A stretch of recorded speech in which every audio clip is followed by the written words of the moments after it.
మంచువారి family ఫైట్లో మరో twist చోటు చేసుకుంది. వారం 10 రోజులుగా మంచువారి కుటుంబ తగాదాలు తారాస్థాయికి చేరుకున్నాయి.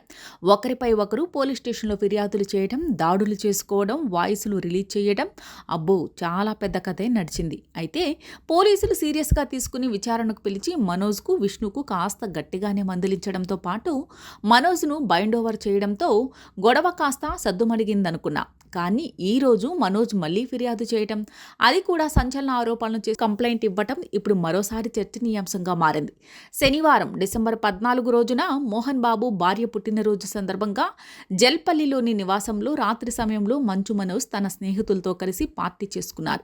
ఆ సమయంలో కరెంట్ పోయింది. జనరేటర్ ఆన్ చేసినా ఫలితం లేకపోయింది. దీంతో రాత్రంతా కరెంట్ లేదు. ఇదే విషయమై అసలు జనరేటర్ ఎందుకు పనిచేయలేదని ఉదయం సమయంలో పరిశీలిస్తే జనరేటర్లో పంచదార పోసినట్టు గుర్తించారు. ఆ పంచదార విష్ణు ఆయన స్నేహితులే పోసినట్టుగా అనుమానించిన మనోజ్ విష్ణుతో గొడవకు దిగాడు. ఆ సమయంలో ఇరువురు కొట్టుకునే వరకు వెళ్ళింది. ఈ విషయమై మంచు మనోజ్ మరోసారి పహాడీ షరీఫ్ పోలీసులకు ఆశ్రయించారు. గొడవకు సంబంధించి ఆధారాలతో సహా విష్ణుపై పహాడీ షరీఫ్ పోలీస్ స్టేషన్లో మనోజ్ ఫిర్యాదు చేశారు. ఫిర్యాదులో తనతో పాటు కుటుంబ సభ్యులను కరెంట్ ఫిక్షన్ చేసి చంపాలని కుట్ర చేశారని, తనతో పాటు భార్య పిల్లలు తల్లిని చంపే ప్రయత్నం జరిగిందని మనోజ్ సంచలన ఆరోపణలు చేశారు.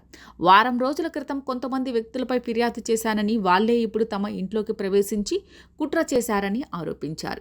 మనోజ్ ఫిర్యాదు మేరకు కేసు నమోదు చేసిన పోలీసులు విచారణ మొదలుపెట్టారని తెలుస్తోంది. 2 రోజులకు సైలెంట్గా ఉండడంతో మంచువారి ఫ్యామిలీ ఫైట్ సద్దుమణిగిందని అందరూ భావిస్తున్న సమయంలో మరోసారి మనోజ్ కంప్లైంట్ చేయడంతో మళ్లీ రచ్చ షురూ అయింది.